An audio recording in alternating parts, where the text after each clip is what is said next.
కథలు ఎప్పుడూ చదివే పుస్తకాల్లోని చూసే సినిమాల్లోనే కాదు, మన నిజ జీవితంలో కూడా ఎన్నో కథలుంటాయి. అలాంటి ఒక్కటైన కథే ఈ ఆనంద్ ఆద్యాల కథ. ఈ కథ మొదలైంది స్కూల్లో. ఆనంద్ 9th క్లాస్ చదువుతున్న రోజులవి. ఆనంద్ గురించి చెప్పాలి అంటే చాలా కామ్ అండ్ సైలెంట్ పర్సన్. ఎవరితోనే ఎక్కువగా మాట్లాడు. స్కూల్, ఇల్లు అండ్ కంఫర్టబుల్ గా ఫీల్ అయ్యే ఇద్దరు ఫ్రెండ్స్, ఇదే ఆనంద్ ప్రపంచం. ఒక్క మొక్కలో చెప్పాలి అంటే తన గురించి కన్నా ఈ సొసైటీ ఏమనుకుంటుందో అని ఆలోచిస్తూ సైలెంట్ గా ఉండిపోయే ఒక ఇంట్రోవర్ట్ పర్సన్. ఆనంద్ వాళ్ళ క్లాసులో ఉన్న ఏ అమ్మాయితోనే సరిగ్గా మాట్లాడేవాడు కాదు. గట్టిగా చెప్పాలి అంటే అబ్బాయిలతో కూడా సరిగ్గా మాట్లాడు. అలా సింపుల్ గా సాగుతున్న ఆనంద్ లైఫ్ లోకి న్యూ జాయినింగ్ అంటూ ఆద్య అనే ఒక అమ్మాయి వచ్చింది. అసలు అబ్బాయిలతోనే మాట్లాడడానికి ఆలోచించే ఆనంద్ స్ట్రైట్ గా వెళ్లి ఆద్యతో మాట్లాడుతున్నాడు.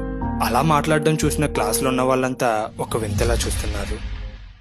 ఈ స్టోరీ ఎంత ఇంట్రెస్టింగ్ గా ఉంటుందో అంతే లెంత్ ఉంది. అందుకే ఒక ఎపిసోడ్ లో కంప్లీట్ చేయలేకపోతున్నా. స్టోరీ నచ్చితే ఎపిసోడ్ 2 అని కామెంట్ చేసి మీ ఫ్రెండ్స్ కి షేర్ చేయండి.